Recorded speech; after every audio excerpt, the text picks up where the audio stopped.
Bismillahirrahmanirrahim. Assalamualaikum warahmatullahi wabarakatuh. Allahumma sholli ala Muhammad wa ala ali Muhammad. Apa kabar teman-teman semua? Dengan kuliah online ini semoga tidak menyurutkan dan menurunkan semangat teman-teman untuk tetap belajar kebank sentralan dan keuangan digital, salah satu mata kuliah wajib yang teman-teman harus mendalaminya dan memahaminya, karena bank sentral di Indonesia adalah indikator keberhasilan ekonomi pada sebuah negara. Baik teman-teman sekalian, dengan kesepakatan kita pada kuliah-kuliah sebelumnya bahwa pada kesempatan kali ini saya akan membahas tentang transmisi kebijakan moneter yang besok akan dilanjutkan oleh instrumen pengandal moneter. Mengapa saya mulai transmisinya dulu? Karena instrumennya itu kita perlu belajar dan memastikan detail-detailnya satu demi satu, karena dia punya dua instrumen langsung dan instrumen tidak langsung, dan itu item-itemnya banyak sekali. Tapi kalau transmisi kebijakan moneter dia tidak terlalu banyak.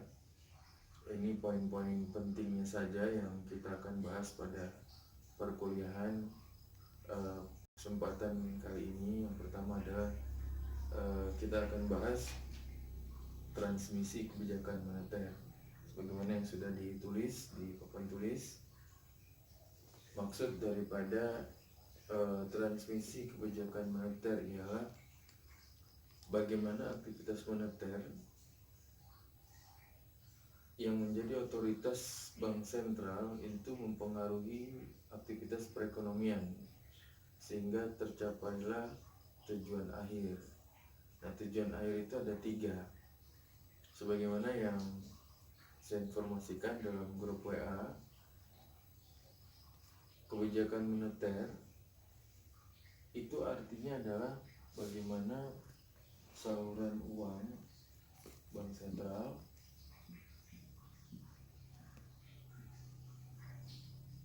kemudian di sini uang yang beredar, berjumlah uang yang beredar 7, ditransmisikan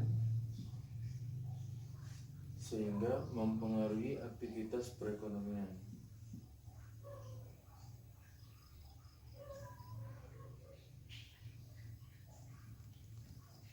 Nah, bank sentral itu mendistribusikan jumlah uang yang beredar. Ketika didistribusikan, itu akan mempengaruhi aktivitas perekonomian di sebuah negara. Kenapa dia terpengaruhi? Karena ketika perekonomian di sebuah negara itu menyerap jumlah uang yang beredar yang ditetapkan oleh Bank Indonesia, itu akan terlihat capaian atau target inflasi aktivitas perekonomian. Nah, capaian atau target inflasi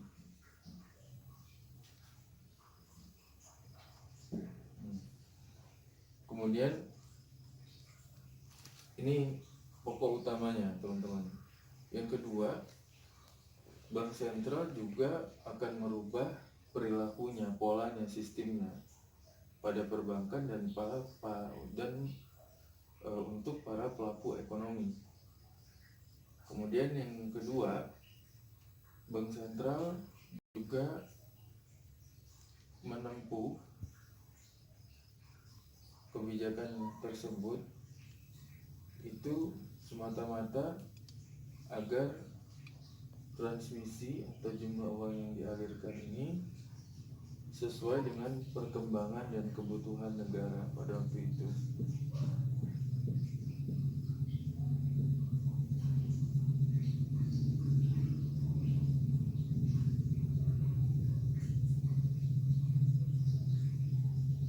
Nah, di sini kita memahami dengan baik jumlah uang yang beredar bank sentral Jumlah uang yang beredar ditetapkan oleh Bank Indonesia untuk mempengaruhi aktivitas perekonomian.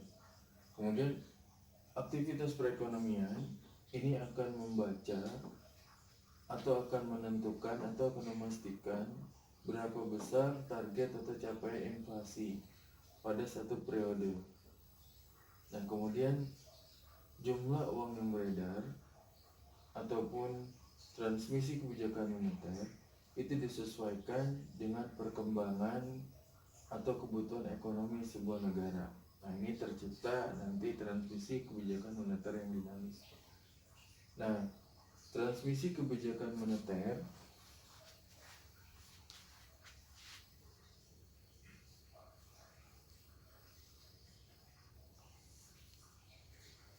mempunyai interaksi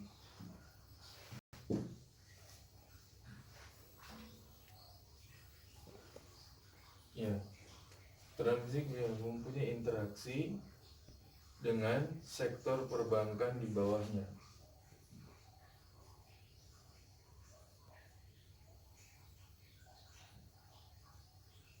Dan interaksi ini bank sentral ya, bank sentral punya interaksi dengan perbankan di bawahnya. Berarti bank sentral mengeluarkan uang, mengedarkan uang dan diserap oleh sektor perbankan.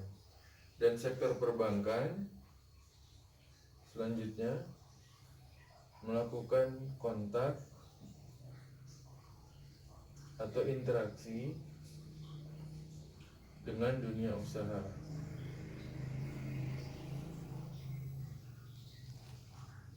atau pelaku ekonomi. Jadi strukturnya seperti ini.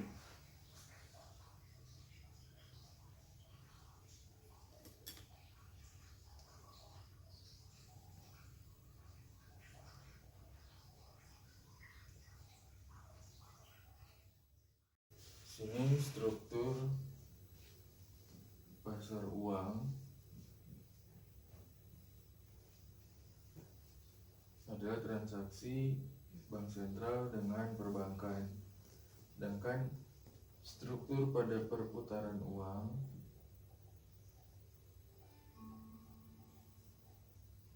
adalah interaksi bank dengan dunia usaha dan para pelaku ekonomi. Saluran transmisi kebijakan moneter yang sudah disiapkan oleh Bank Indonesia itu pertama adalah saluran uang, kedua saluran kredit, ketiga saluran suku bunga, kemudian nilai tukar dan ekspektasi. Jadi kita ulang dari pertama, transmisi kebijakan moneter yang dilakukan oleh bank sentral adalah untuk memastikan aktivitas ekonomi berjalan dengan baik dan benar sesuai dengan target dan capaian inflasi dalam satu periode. Kemudian transmisi kebijakan moneter disesuaikan dengan perkembangan atau kebutuhan suatu negara. Artinya dalam hal ini adalah aktivitas ekonominya. Kemudian transmisi kebijakan moneter dalam pasar uang, artinya bank sentral itu melakukan interaksi dengan bank-bank yang di bawahnya, artinya bank umum atau bank swasta yang regulasinya dalam hal moneter masih diatur oleh bank sentral. Kemudian transmisi kebijakan moneter dalam perputaran uang ataupun perbankan di sini adalah interaksi bank dengan dunia usaha dan para pelaku ekonomi. Dari dua aktivitas saluran ini, baik pasar uang atau perputaran uang, bank sentral atau otoritas telah menyiapkan 5 saluran transmisi kebijakan moneter. Yang pertama adalah pasar uang, kemudian kredit, suku bunga, nilai tukar, dan ekspektasi. Moneter berarti adalah uang, money, berarti dia terkait dengan jumlah uang. Kemudian moneter juga terkait dengan bagaimana kredit pada satu periode atau satu masa.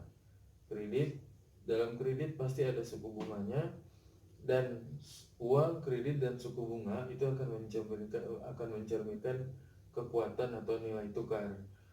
Dan ketika uang kredit, suku bunga, dan nilai tukar telah berjalan sebagaimana mestinya, maka regulator atau para ekonom dunia usaha dapat memberikan ekspektasi bagaimana melihat perekonomian ke depan. Inilah kesimpulan daripada transmisi kebijakan moneter. Akhirul kalam. Assalamualaikum warahmatullahi wabarakatuh.